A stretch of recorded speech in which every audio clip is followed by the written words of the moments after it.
Hello everyone, as you all know, this is Niharika Tiwari. So, guys, we are back with another video related to a series of business law or business regulatory framework. And in this part, we are going to cover next topic.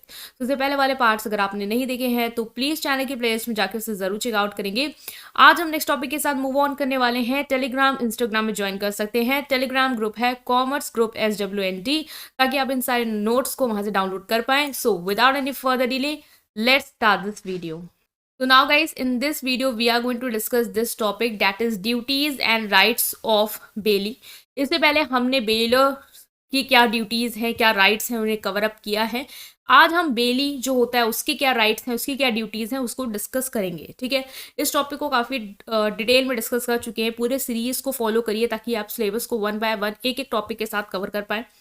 तो आज अगर हम बात करेंगे कि बेली की क्या duties हैं, तो बेलर एंड बेली का कॉन्सेप्ट आपको क्लियर होगा। बेलमेंट वाला टॉपिक पे हम बात कर रहे हैं।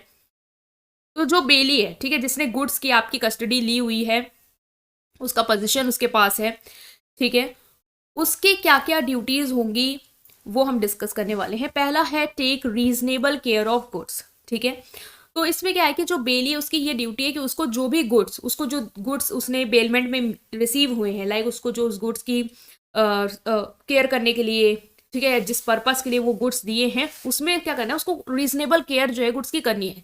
सो in case of all the types of bailment, the bailee is bound to take as much care of goods bail to him as the man of ordinary prudence would. मतलब कि आपको जो भी गुड्स बेलमेंट में आपके पास हैं, as a बेली आपको जो गुड्स मिले हैं उनकी आपको उतनी ही केयर करनी जितनी आप अपने गुड्स की करेंगे।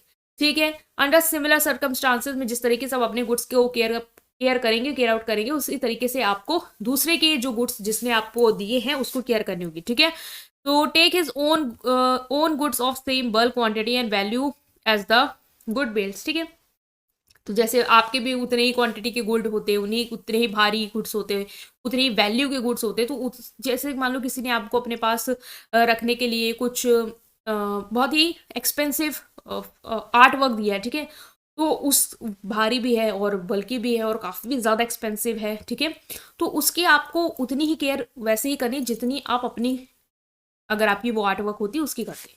तो पहला है आपकी ये duty. Example, if X bail his ornaments to Y. ठीक है, एक्स ने अपने जो भी गहने वगैरह है वो वाई के पास क्या किए, बेल किए हैं, और वाई जो है उन्हें क्या कर रहा है, रख रहा है अपने पास, अपने लॉकर में, अपने घर में, along with his own ornament, अपने ornament के साथ। And if all the ornament are stolen and lost, in the right of Y will not be responsible for the loss of X। मान लो कि जैसे X है, ठीक है, उसने क्या करना है, अपने जो भी ऑर्नामेंट्स हैं वो वाई के पास बेल कराए हैं। ठीक है, बेलमेंट के अंदर उसको दिए हैं रखने को, संभालने को, उनकी टेक केयर करने को, उसका पोजीशन दिया है उसको, उसकी कस्टडी दी है। वाई ने अपने गहनों के साथ ही अपने लॉकर में उसके गहने भी रख लिए और अब चोरी हो गई। तो इस केस में भाई जो वाई है वो एक्स के लॉस के लिए रिस्पॉन्सिबल नहीं हो, क्योंकि उसके भी चोरी हुए हैं। बट ये मान लो कि एक्स ने उसको अगर ये कंडीशन हो जाए कि एक्स स्पेसिफिकली इंस्ट्रक्ट करता है कि वाई तुम अपने पास मत रखो, उसको बैंक में जाकर रखो, और फिर वाई ने तब भी उसकी बात ना सुन के अपने घर में भी रख लिया और फिर चोरी हो गई, तब इस केस में जो आपका ये वाई है जिसकी वजह से ये चोरी हुई है, क्योंकि भाई तुमको तो कहा था बैंक में रखने के लिए, तुमने अपने घर में रखा, तो उस हरकत की वजह से चोरी हुई है, तो फिर आप वहां पे क्या होगे, रिस्पॉन्सिबल होगे। तो दो कंडीशन है कि गुड की इस तरीके से रीजनेबल केयर करनी है, क्योंकि अगर रीजनेबल केयर नहीं कर रहे हो और कुछ लॉस हो जाता है, कोई स्टोलन हो जाता है, तो आपको जिम्मेदारी लेनी होगी, अगर स्पेसिफिक इंस्ट्रक्शन उसकी केयर के रिगार्डिंग आपको कुछ मिले थे तो। ठीक है, तो पहले ड्यूटी ये होगी। दूसरी है not to make inconsistent use of good. ठीक है, नॉट टू मेक मतलब आपको गुड्स का क्या करना है, कंसिस्टेंटली यूज नहीं करना है। ठीक है, कि आपको गुड्स जो है वो बेलमेंट में आपके तहत रखाए गए, आपके पास रखाए गए, और आप उसका कंटिन्यूसली क्या कर रहे हो, यूज कर रहे हो, जो कि उसकी कंडीशन के अकॉर्डिंग नहीं था आपके पास। जैसे टेलर के पास आप जाते हो, ठीक है, अपने कपड़े जो है सिलने के लिए देते हो, तो वो उस केस में क्या हो जाता है, बेली हो जाता है, एज उसके पास आपके गुड्स को रखने की कस्टडी है, और प्लस उसका पोजीशन है कि उसको उस तरीके से, जिस तरीके से उसको बनाने के लिए आपने कहा है, उस तरीके से उस पर काम कर सकता है, उसको कंट्रोल कर सकता है। ठीक है, तो यह तुमने कॉन्सेप्ट पढ़ा था। अब क्या हुआ कि जो टेलर है उसने क्या किया, उस गुड को, जो भी आपका कपड़ा था, उसको पहनने लग गया, रोज पहन पहन के घूम रहा है।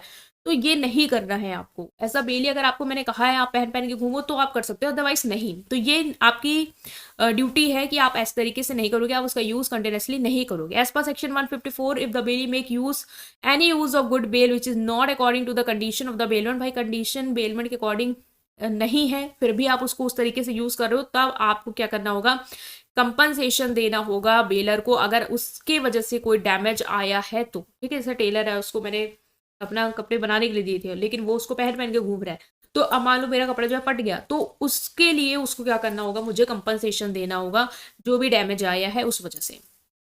ठीक है, एग्जाम्पल यहाँ पे दूसरा देख लो। ए जो है वो अपना हॉर्स जो है वो बी को लेंट करता है, देता है राइडिंग पर्पस के, फॉर हिज ओन राइडिंग, मतलब खुद की, जैसे कि होता नहीं, कभी आप लोगों ने देखा होगा कि आप लेंड करते हो, अपने सामान देते हो। ठीक है, जैसे घोड़ा है उसका एक तो वो अपना घोड़ा बी को देता है, लेंड करता है, और सिर्फ कहता है कि तुम ही इसको क्या करोगे, राइड करोगे, चलाओगे। लेकिन बी क्या करता है, सी को भी अलाउ कर देता है, अपनी फैमिली मेंबर्स को अलाउ कर देता है कि तुम सब राइड करो। और फिर क्या हुआ कि सी जो है वो राइड करा, लेकिन हॉर्स एक्सीडेंटली क्या हुआ, गिर गया और इंजर्ड हो गया। तो इस केस में जब मैंने आपको कहा था आपको नहीं किसी और को देना, सिर्फ अपने लिए यूज करना, फिर भी आपने वो गलती की, तो मेरा जो कंपनसेशन हुआ होगा उस वजह से जो मुझे नुकसान होगा, मेरे सामान जो टूटी हुई या जो मेरे सामान को नुकसान आया होगा, उसके लिए आपको मुझे पैसे देने होंगे। ठीक है, तो ये आपकी ड्यूटी है कि आप उसका कंसिस्टेंट यूज नहीं करोगे, और करोगे वैसा ही यूज जैसा मैंने आपको कहा है। Next is not to mix the good, आपको गुड्स जो है वो मिक्स नहीं करने हैं। बेली जो है वो is not entitle to mix the good bail with his own good except with the consent of bail, मतलब कि मेरी सलाह के बिना आप मेरे गुड्स को अपने गुड्स के साथ मिक्सअप नहीं करोगे, ये भी आपकी ड्यूटी है। अगर जैसे कि यहाँ पे 3 सिचुएशन है, if he with the consent of bailor mixes the good bailed with his own, both the party shall have interest in proportion to their respective share in the mixture. भाई जैसे कि मान लो आपने मेरी कंसेंट के according जो goods है उसको क्या किया है, मिक्स कर लिया है, जो मैंने आपके पास गुड्स रखा है तो उसको अपने गुड्स के साथ मिक्स कर लिया है। तो अब क्या होगा कि हमारा उस जो पूरा मिक्सचर बना है उसमें जितना जितना हमारा शेयर है उसके अनुसार हमारा क्या होगा, हिस्सा होगा। ठीक है, दूसरा है अगर bailee without the consent of bailor mixes the good bail with his own good and the goods can be separated और divided, the property in the good remains in the party respectively, where is bound to bear the expense of separation and division and any damage rising from the mixture. मान लो जो भी मैंने आपको goods दिए थे और मेरी कंसेंट के बिना आपने मेरे जो गुड्स अपने पास रखे तो उसको क्या किया, अपने गुड्स के साथ मिक्स कर दिया, और वो सेपरेट या डिवाइड हो सकते हैं। तो भाई अगर आपने जो भी सेपरेशन कराना होगा, क्योंकि ऑफकोर्स मैंने तो आपको नहीं कहा था मेरे गुड्स को अपने गुड्स के साथ मिक्सअप करो, और आपने मिक्स कर दिया, तो आप सेपरेशन में जो भी कॉस्ट लगेगी, उसको अलग अलग करने में जो भी कॉस्ट लगेगी वो आप क्या करोगे, बेयर करोगे। कोई भी डैमेजेस होंगे या कोई भी मतलब एक्सपेंस लगेगा डिवीजन और सेपरेशन में, तो वो बेली करेगा भाई, क्योंकि हमने नहीं कहा था और आपने बिना मेरी कंसेंट के उसे किया है। नेक्स्ट एग्जाम्पल देख सकते हैं, जैसे कि मान लो कि 100 बेल्स ऑफ कॉटन, ठीक है, ए बेल्स करता है 100 bales of cotton mark with particular mark to be, मतलब एक कॉटन के छोटे छोटे छोटे छोटे बॉल्स जो हुए, मान लो वो ए जो है वो बेल करता है, रखवाता है बी के पास, एक पर्टिकुलर मार्क भी लगा हुआ होता है उसमें, मान लो कि छोटे छोटे उसमें ए बने होंगे। ठीक है, और ए की कंसेंट के बिना बी जो है वो अपने वालों के साथ उसको मिक्स कर देता है। अब सेपरेट तो हो जाएगा भाई, क्योंकि उसका मार्क बना हुआ, तो अब मार्क वाले अलग कर दोगे, लेकिन उसमें हो सकता है कुछ कॉस्ट आपको लग रही है, तो वो कॉस्ट जो है वो आप लगाओगे। ठीक है, आप मुझसे नहीं मांग सकते क्योंकि मैंने आपको नहीं कहा था।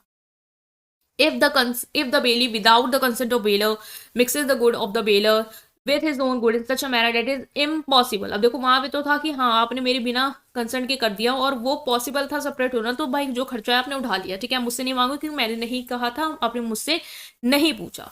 दूसरा सिचुएशन यहाँ पे क्या आया कि अगर आप मेरी कंसर्न के बिना गुड को तो मिक्स कर दिया, आपने गलती तो करी, लेकिन ऐसे गुड्स को मिक्स किया है साथ में जो अलग नहीं हो सकते हैं, इम्पॉसिबल है सेपरेट करना उनको, मेरा क्या है आपका क्या है। तो इस केस में जो भी मुझे लॉस हुआ होगा उस गुड्स का, वो आप क्या करोगे, कंपनसेट करोगे। जैसे कि अब देख लो, जैसे कि मान लो मैंने आपको बेल किया था, ए जो है उसने बेल किया था बैरल ऑफ केप फ्लावर, ठीक है, जिसकी कितनी कॉस्ट थी, 4500 थी। बी के पास उस आटे को रखा है, बी ने अपने भाई साधारण आटे के साथ उसको मिक्स कर लिया, और जो जिसकी कॉस्ट थी सिर्फ 2500। ठीक है, तो अब मुझे आप अलग तो कर नहीं पाओगे, तो मुझे जो भी मेरा लॉस हुआ है उसका क्या करोगे, पैसा दे दोगे। ठीक है, क्योंकि सेपरेशन पॉसिबल नहीं होगा यहाँ पे। Next is return the goods, दूसरी ड्यूटी, मतलब ये हमारी 4th ड्यूटी है बेली की।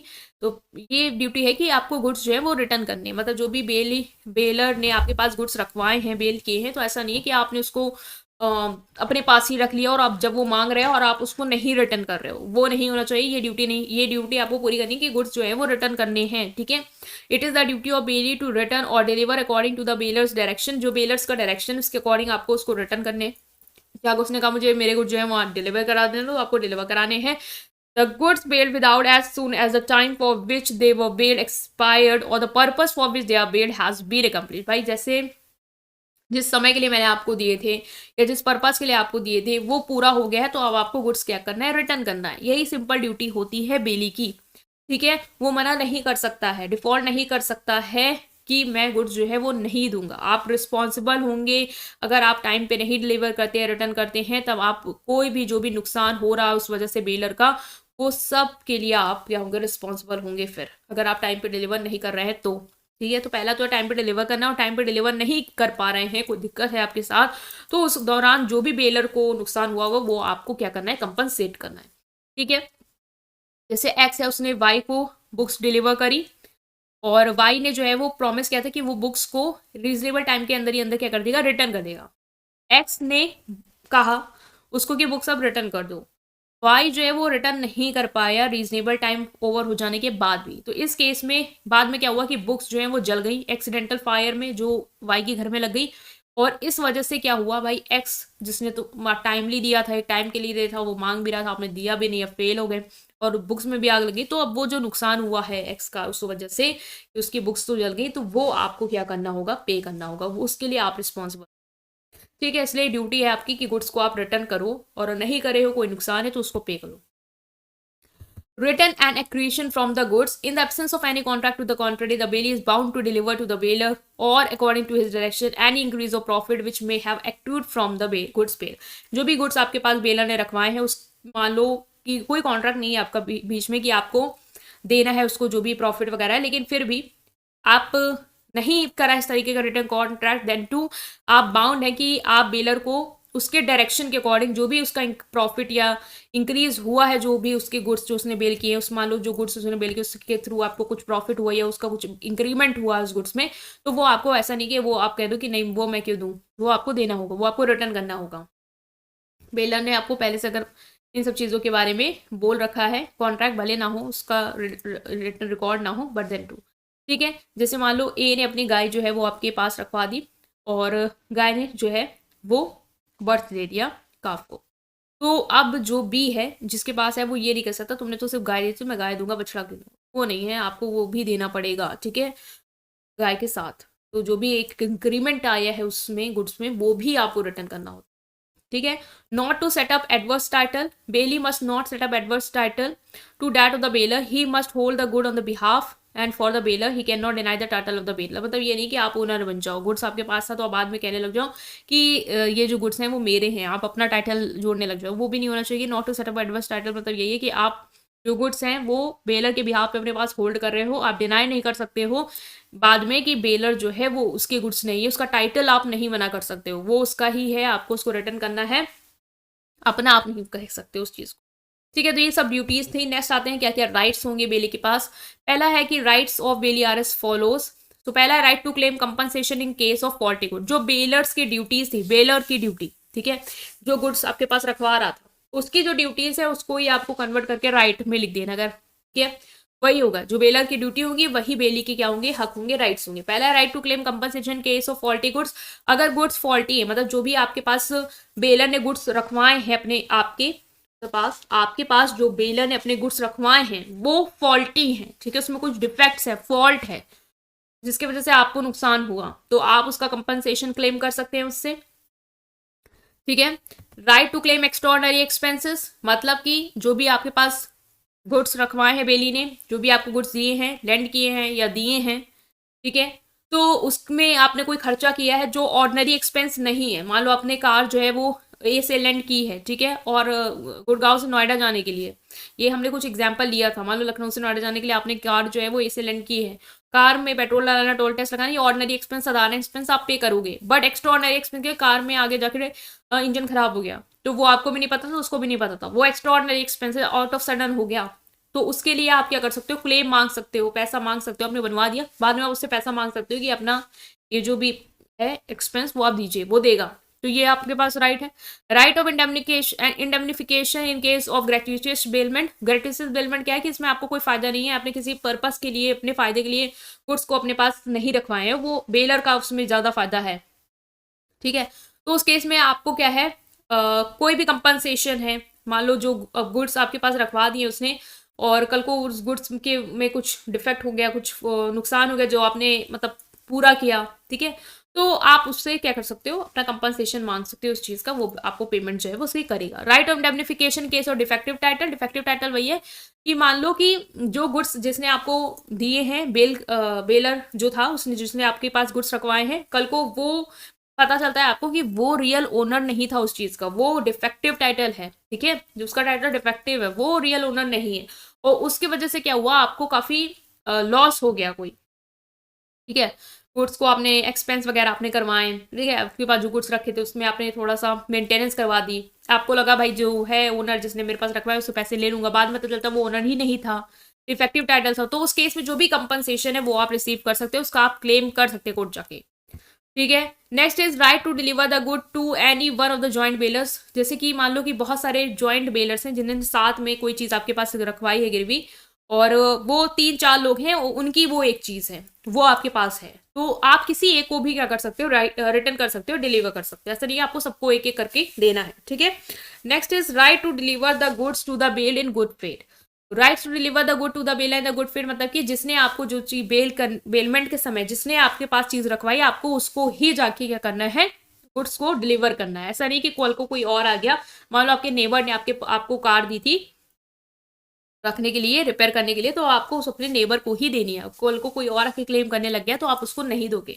तो इन गुड फेथ मतलब कि जिसने आपको चीज बेलमेंट के दौरान दी है, आपको उसको ही डिलीवर करनी है। Right to apply to the court to decide the title to the good मतलब कि मान लो जैसे गुड्स का टाइटल है, डिफेक्टिव टाइटल है, 2-3 लोग हैं जो क्लेम कर रहे हैं ये मेरा है मेरा है, तो उसमें आप कोर्ट पे अप्लाई कर सकते हो, कोर्ट डिसाइड करेगा कि किसका है। ठीक है, तो वो आपके पास राइट है कि आप अप्लाई कर सकते हो कोर्ट पे इस तरीके में।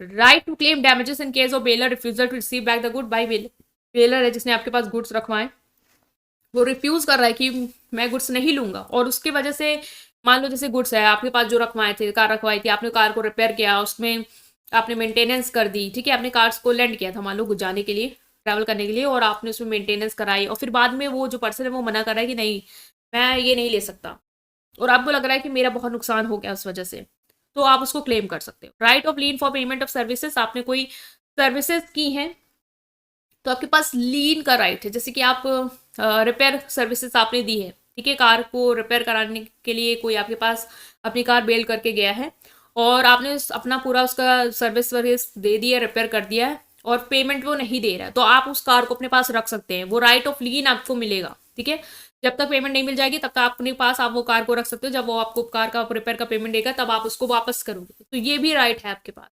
Good by bailor and bailee against wrong doer, कोई रॉन्ग डूअर्स हैं जिन्होंने गुड्स के साथ नुकसान किया है, ठीक है, जैसे आपने कैमरा बेली है, ठीक है, बेलर ने उसको कैमरा अपने रखने को दिया था, और कुछ रॉन्ग डूअर्स हैं जिन्होंने कैमरा तोड़ डाला, तो आप कोर्ट में जाके इसके लिए अप्लाई कर सकते हो कि भाई ये हमारे साथ गलत हुआ है, दोनों का लॉस है, बेलर और बेली दोनों का लॉस हुआ है यहाँ पे।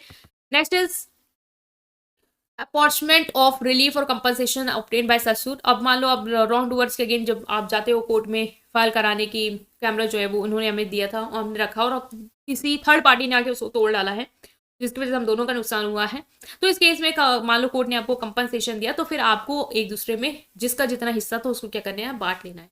तो ये सारे राइट्स जो हैं वो आपके बेली के हैं जो हमने डिस्कस किए हैं, और ड्यूटीज भी डिस्कस की हैं। तो आई होप आप समझ पाए। स्टिल कोई भी डाउट है कमेंट सेक्शन में पूछेंगे, वीडियो को लाइक करेंगे, चैनल को सब्सक्राइब करेंगे। Thank you.